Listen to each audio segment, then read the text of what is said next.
Dumaguete City, Negros Oriental ay bibiyahe ka ng mga 90 kilometers hanggang sa marating mo ang bayan ng Santa Catalina. Ito ay may populasyon na 77,501 na katao ayon sa census noong 2020.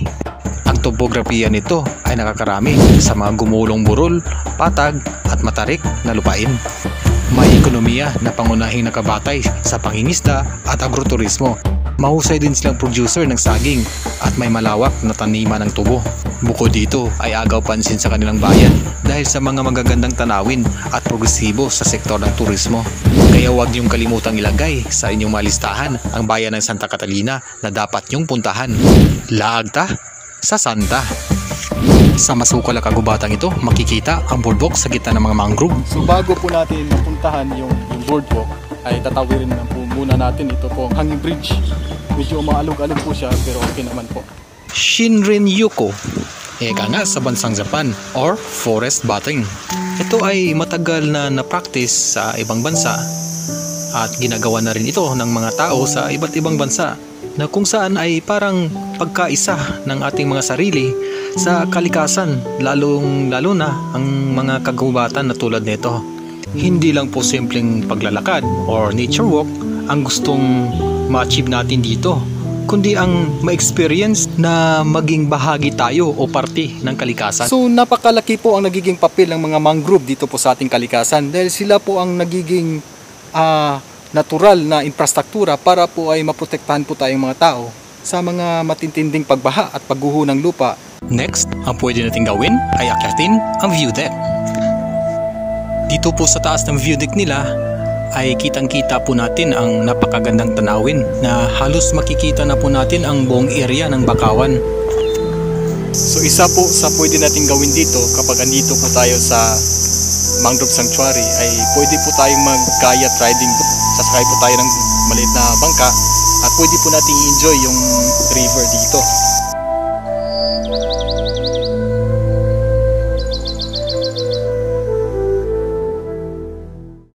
Isa sa mga exciting part dito ay ang pagkolekta ng mga tuway.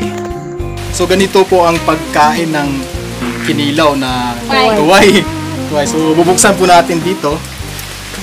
Yan, yung tubig. Lagyan ng suka. Yan. Asin.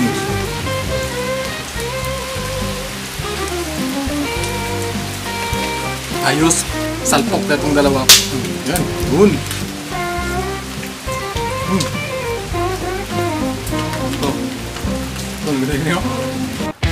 Gusto mo ba ng adventure?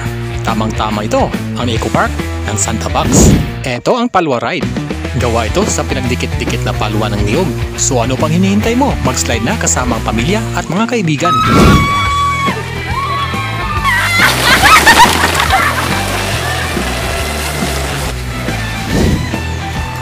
Ikaw ba ay takot sa matataas? Ba't hindi mo subukan itong giant spider web? Subukan mong umakyat hanggang 3 palapag dito sa tower na gawa sa kawayan. Isang paalala lang sa mga gustong umakyat dito. Iiwan po natin yung mga sapatos at tsinelas sa baba dahil medyo madulas po yung kawayan. Pagkadating ko sa taas ay gumulong na lang talaga ako para marating ko kaagad ang gitna. Pagkatapos ko sa giant spider web ay syempre hindi ko na pinalampas ang giant swing. Grabe, ito yung makapagpigil hininga na ride experience ko na halos maiwan na yung kaluluwa ko sa first swing.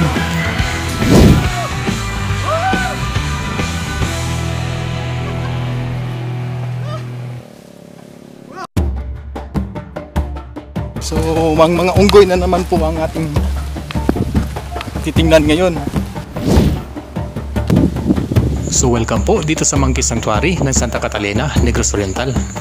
So bago natin marating kung saan yung mga unggoy, ay dadaan muna tayo dito sa hanging bridge.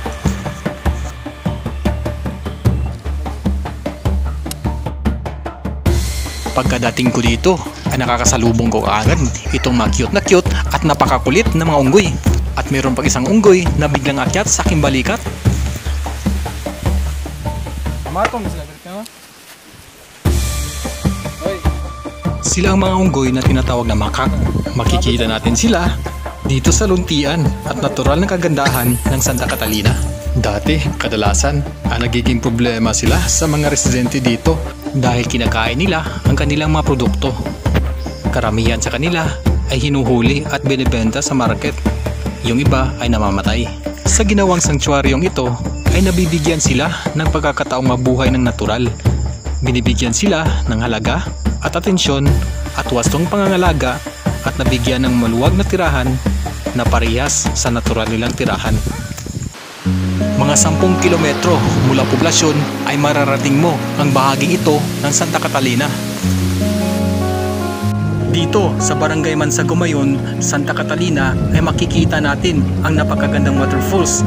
Ito ang Talustos Falls ng Santa Catalina. Ito ay may napakagandang agos ng tubig na kapag ito ay iyong makita at marinig ay ramdam mo ang kapayapaan at katahimikan dulot ng kalikasan. Napapaligiran ito ng mga bangin at mga puno ng kahoy, kaya nagbibigay ito ng sariwang hangin at malamig na kapaligiran. Sa bawat araw na binibigay sa atin ay isang panibagong pag-asa. Matutong tumangkilik at mahalin ang inang kalikasan dahil ito ang nabibigay ng tunay na kasiyahan. Ito ay isang paraiso na para bang ang lahat ng ating kailangan ay andito. Ito ay isang kayamanan na ating kailangan, kaya dapat ito ay ating pag-ingatan at pangalagaan. Kapag hindi natin ito iningatan ay tayo rin ay maapektuhan. Ang kalikasan nga talaga, no? Talagang hindi masukat-sukat ang kagandahan ng kalikasan. Ito ay napakalawak na tila ba kahit ang mga simpleng salita ay hindi ito kayang ipahayag o isukat. Ang simpleng pagtingin sa mga ulap, pag-akyat sa bundok, paglalakad sa kagubatan, pagyakap sa katahimikan at kapayapaan kaakibat nito at pagpapahalaga sa ginawa ng Diyos.